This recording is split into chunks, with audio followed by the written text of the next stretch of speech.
Welcome to Dishari competitive exam. দেখো, এই যে জিআইটা দেখতে পাচ্ছ, এটা ডব্লিউবিসিএস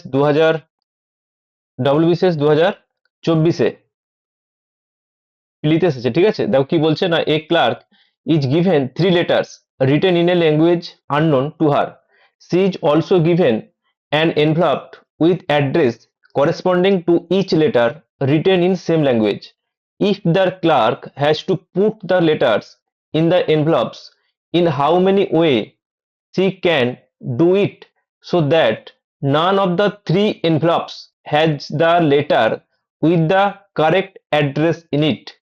মানে বলছে, মানেটা হচ্ছে একটি কেরানিক, ঠিক আছে, এমন একটি ভাষায় 3টি চিঠি দেয়া হলো যে ভাষাটি তার অজানা। ঠিক আছে, তিনি ভাষাটি জানেনই না।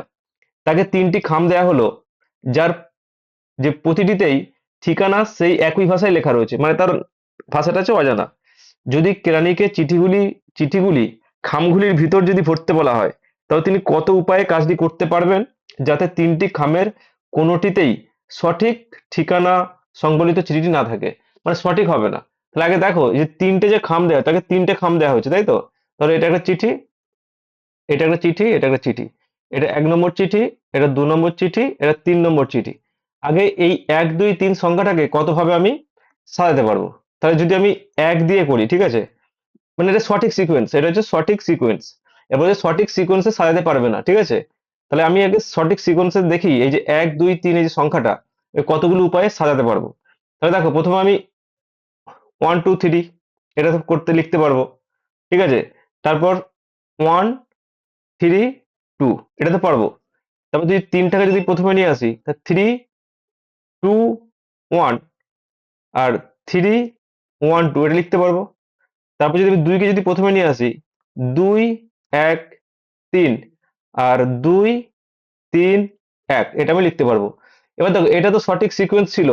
এবার একটা উপায়ে কিন্তু সঠিক হবে না, এখানে বলেছে। তাহলে দেখো, এইটা সঠিক নয়, কারণ দেখো 3 নম্বর লেটার মিলছে, তাহলে এটা তো একটা হলেও মিলবে, তাই তো? তাহলে এটা সঠিক নয়, ঠিক আছে। তারপরে দেখো, এটা দেখো, এটা কি বলছে, দেখো এখানে 1 ছিল, এখানে 1 আছে, তাই তো? তাহলে 1-এর সাথে 1 মিলছে, তো একটা তো মিলে যাচ্ছে, তাহলে এটাও হবে না। এবার দেখো, এটা দেখো, 3-এর ঘরে আছে কত, 1, 2-এর ঘরে 2, তাহলে এটাও হবে না, ঠিক আছে। এটা দেখো, 3-এর ঘরে 2, 2-এর ঘরে 1, 1-এর ঘরে 3, তাহলে এটা হতে পারে। এটা তো মিলছে না একটাও সিকোয়েন্স অনুযায়ী। এবার এটা দেখো, 3-এর ঘরে 3, এটাও মিলছে না। এটা দেখো, 3-এর ঘরে 1, 2-এর ঘরে 3, 1-এর ঘরে 2, তাহলে এটা মিলছে।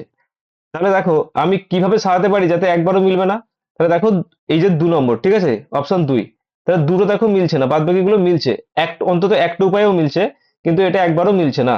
তাহলে দুটো উপায়ে আমি সেটাকে এমন ভাবে সাজাতে পারবো যাতে একবারও মিলবে না। তাহলে এখানে অপশন হচ্ছে 2, ঠিক আছে।